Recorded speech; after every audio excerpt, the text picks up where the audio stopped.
Welcome back, everyone, to another installment of the JayElle Journey. I'm Jay. And I'm Elle. And as you can see, we are via satellites because this is what you have to do when you're managing a long distance relationship. I'm in New Orleans, Elle is in LA doing her LA stuff. Let's check in, baby. How you doing? I'm doing okay without you, I guess. This check-in is different because, we really haven't seen each other in a couple days. And I know I talk to you every day, but, I miss you.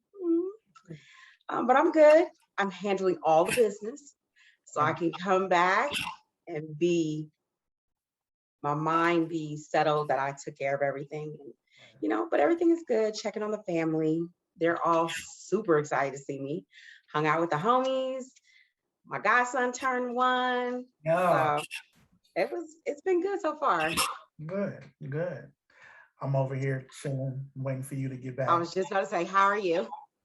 Chilling, just waiting for you to get back and managing life and work and all the things that is the world of Jay. You know what I'm saying? Yeah.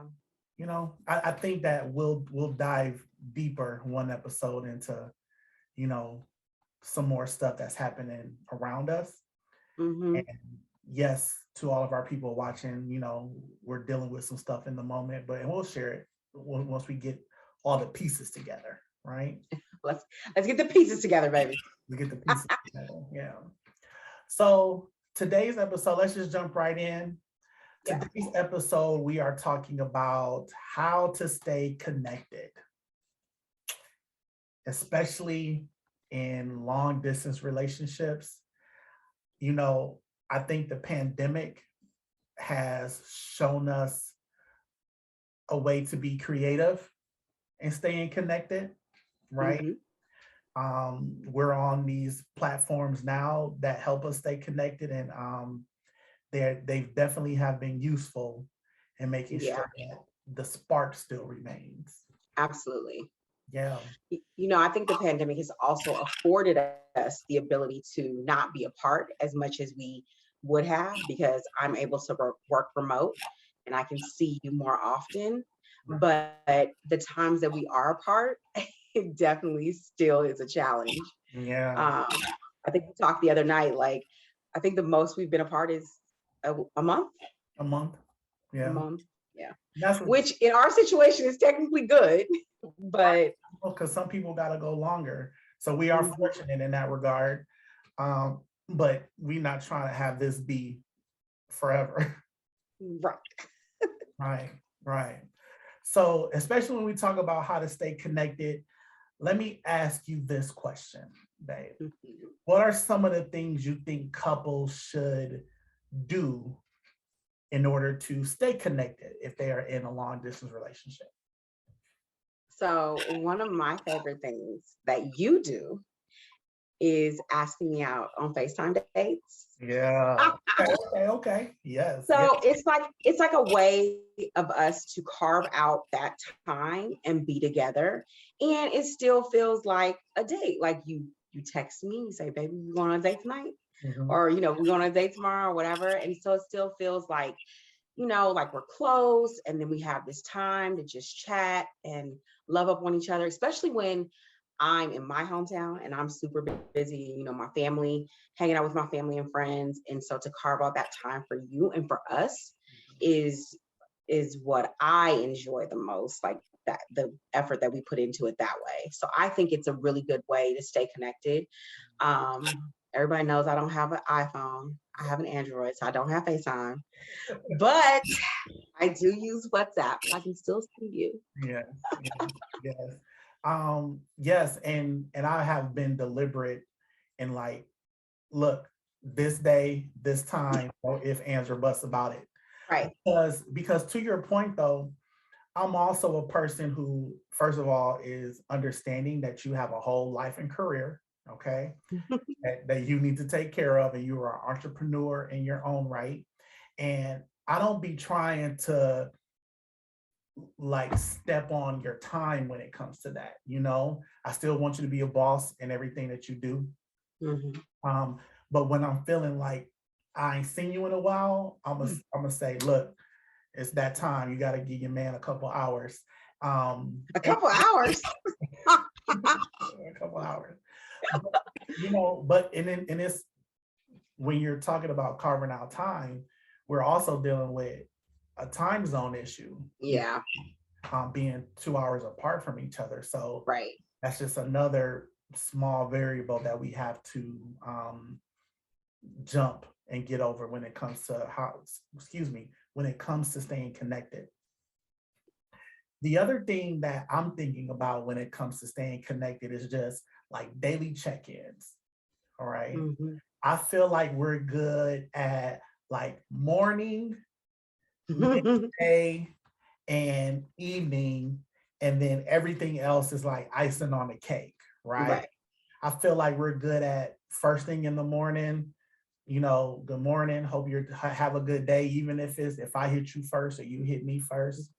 Um, we're good I about mean, who doesn't love a good morning text? right, right, right.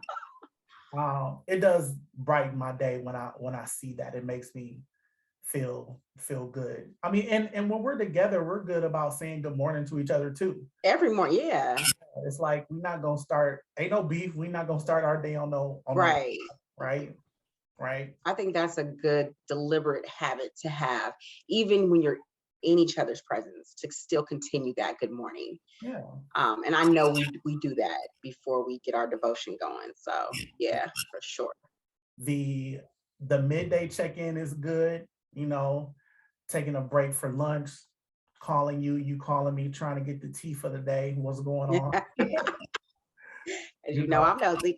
I'm all about the tea. Spill the tea. And then at the end of the day, just wrapping up the day and talking Mhm. about what we're doing tomorrow and just making sure that those lines of communication stay open. So at a Yeah. minimum, as far as staying connected, we do 3 times a day, and if we do more, then great, but at least morning, midday, evening Yeah. to have some communication. I think it's so hilarious that you are saying we do this 3 times a day check-in because when I will tell the story of when we first met and you didn't call me the next day. So we had talked the next day and you were like really good because you wanted to hang out. And Mhm. then by the third day, you didn't text me. I was like, oh, we broke up. I was like, he didn't tell me good morning. What's up with that? And so then I kind of ignored you the rest of the day. You were like, hello. I Yeah. was like, well, I thought we wasn't talking my back. So I think it's hilarious that now you're like, okay, 3 times a day. Totally switch my behavior. You're not trying to appear to be thirsty in the beginning and stuff like that, but I quickly got over that and was like, look, she's a person that is worthy to be thirsted over. Oh, get it, baby. I love you. Let's see. Anything else you want to share about like what we do to stay connected? Yeah. I don't know. There's nothing other than that. I think that the 3 times a day and the FaceTime are pretty much the really important things, especially because I really, I mean, one of my love languages is words of affirmation. So I need to hear the words from you. I need to talk to you. I need to hear from you. So I think those are the ones that are most important to me. But yeah, I think anything else, like you said, is icing on the cake. Right. Let's switch gears for a minute and talk about trust. Mhm.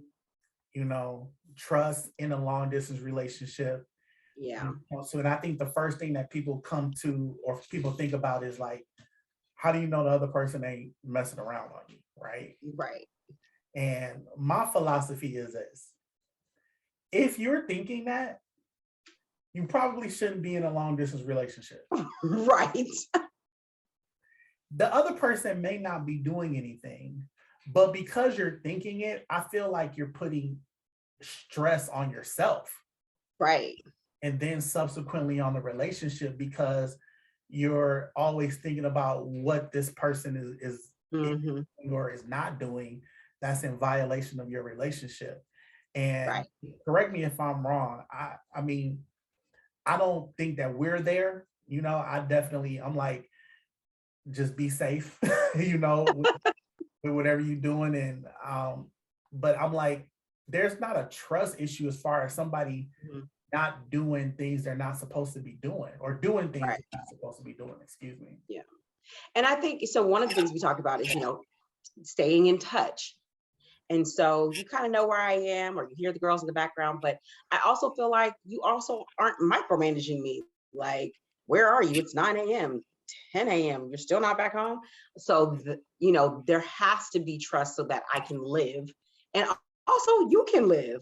Right. Because I know you're living it up without me being home. Let me tell you about Jay when I'm not home.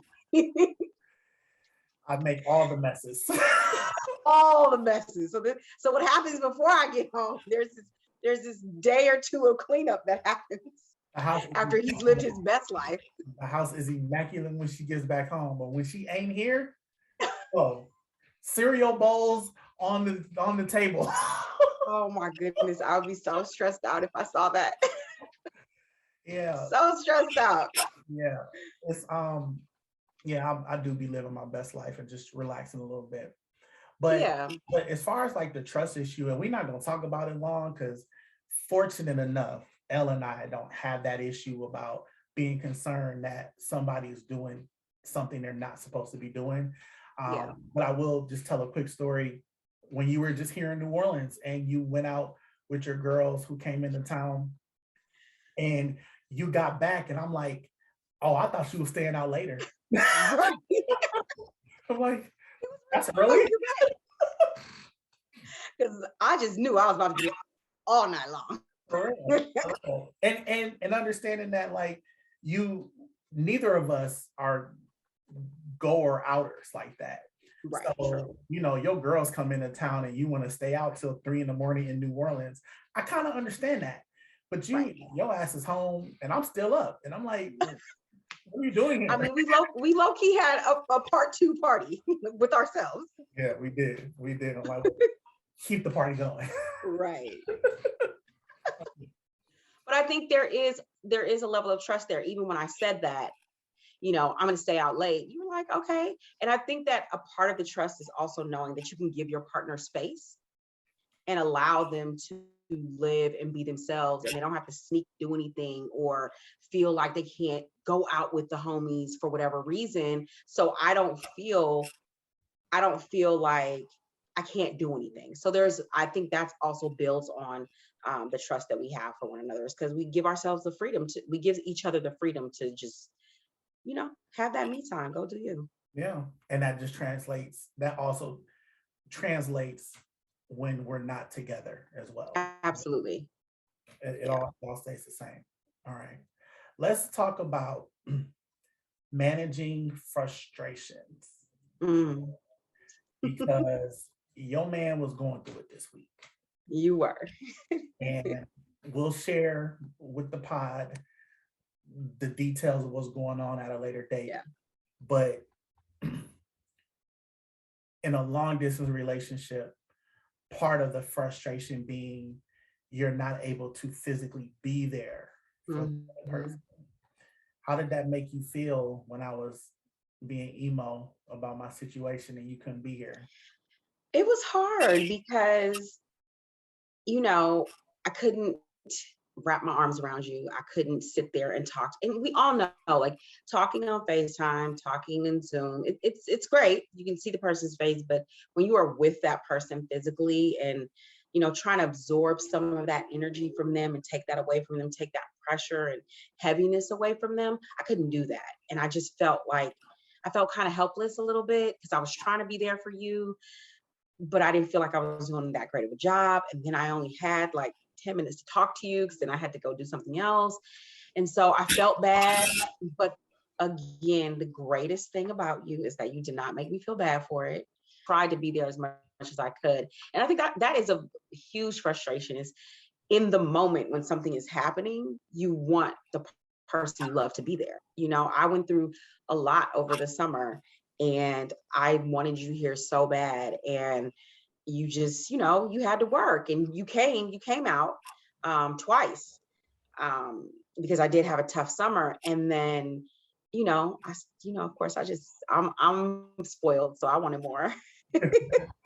But again, trying to do the best that you can with, our situation is, what we really try to lean on the most. And again, staying in touch, staying connected. I double checked on you that day that you were okay. And, Yeah. just trying to be there for you long distance, and know that what I'm doing is enough until I get back.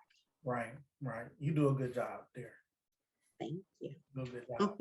But here's a frustration that I have, though, when we're talking about frustrations, is not when it comes to the sad stuff, but when it comes to the happy stuff, that I'm not there to help celebrate with you. Yeah.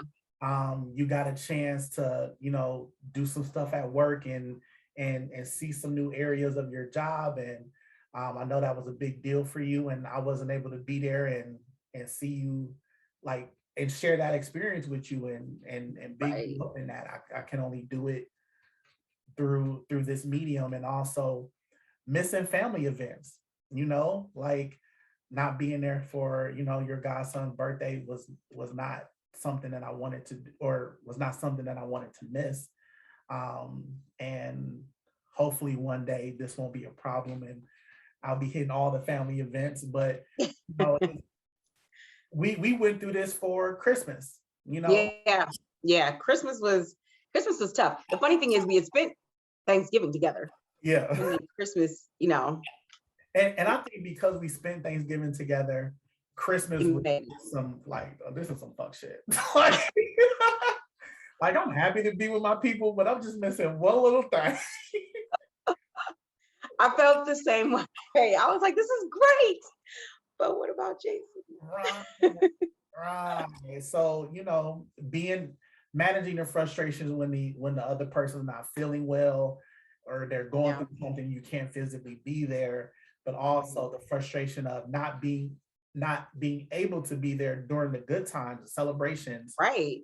All the happy stuff is just like, it definitely goes both ways. Yeah.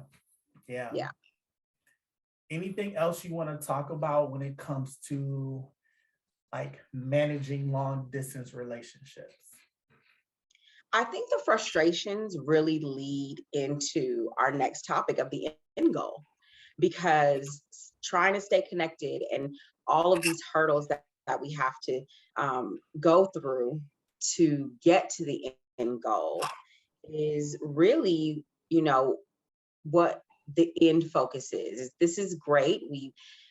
Again, I want to kind of go back a little bit when we first met and you were like, I know we were attracted to each other and we liked each other, and I thought that was all cute. But I was like, I don't want to do a long distance relationship because I know these feelings already, like wanting to see you when I can't see you, wanting to talk to you when you're busy, all of these things. And I knew I didn't want to do that, but somehow I got here again. But I will say the difference in any long distance relationship I've been in the past, we talk a lot about the end goal. Yeah. And I think that is what is really important to keep us connected, to keep us from being frustrated, and to solve all of these challenges that you have in a long distance relationship, is having these end goal conversations. Yeah. So what is the end goal? I mean, to be clear, everybody that's listening and watching, the end goal is for us to be under the same roof. Let's be clear, okay? We're figuring out where that is. I think we sort of know where it's going to be. We'll share with you in more detail when that time comes. But stay tuned. Right. But it's not only maybe just talking about it, it's actually doing the work and taking steps to get there, right? Right. Because, I think you've mentioned before in a previous situation where it was always talk about it, right? Yep. And there was no action. No action, right. But Elle, I think could support that there is actually action when it comes to us, coming together under one roof. It's not just talk. This is like active planning and scheming and trying to dot I's and cross T's to make sure that works. Because I don't want to be in a long distance relationship either. Like, it's not fun. It's not fun. It is fun. It is fun, but you get over it real quick. Yeah. So what are we a month 7, 8? I should know this. Wait a minute. We just hit, this is February, right? Correct. I know you're not counting on your fingers on TV. We made 7 months. We're into our 8th month. 8th month, right? We're in month 8. We just hit 7 months on the beginning of February. So, I'm trying to like figure this thing out by the summertime. Yes, I love to hear it. Let's be clear, I ain't trying to do this too much more longer. For real. Well, again, like I said, we are actually in a good place because if I wasn't working remote and didn't have the ability to stay with you as much as I have, or you to come here as much as you have, I think this would be a little bit tougher. The fact that we're complaining about how tough it is, and we've actually seen each other almost every single month since we met, and if not seen each other, spent extensive time together, 4 to 6 weeks together, that, we're doing good. It's just, My mother, of course, knows that Elle is taking extended stays here in New Orleans. And she was like, oh, you really getting to see a true person. I'm like, yeah, because you waking up every day to them for an entire, like a month at a time. Right. There's only so long you can fake the funk. Exactly. Like the room is clean now, but my clothes will be on the floor in a couple of days. Yeah, that part. The real Jay, all right. Oh my gosh.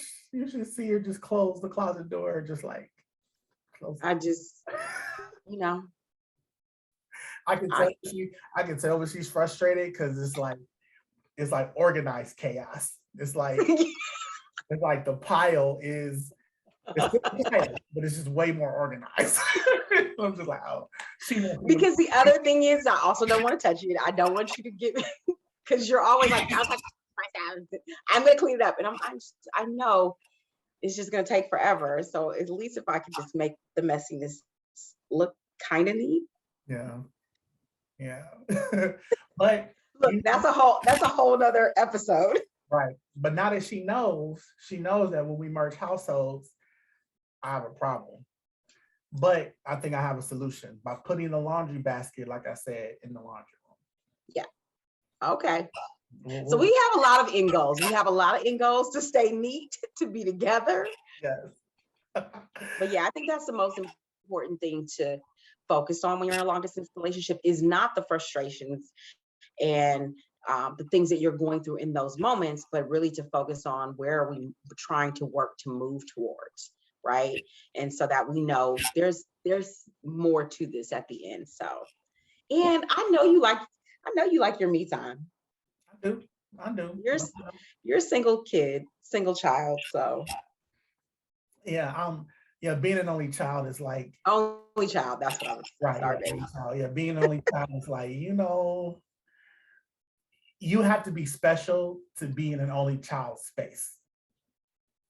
And you are definitely special enough, way more than enough to be in my space. Oh, I can't wait to see you now. You're gonna get all the love. A few more days, let's get it.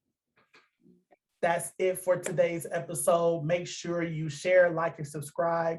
Give us a comment about if you're in a long distance relationship, how you guys stay connected, how you handle trust, how you handle frustrations, what the end goal is for you guys. If there's a question that you want to ask us, feel free to shoot it to us.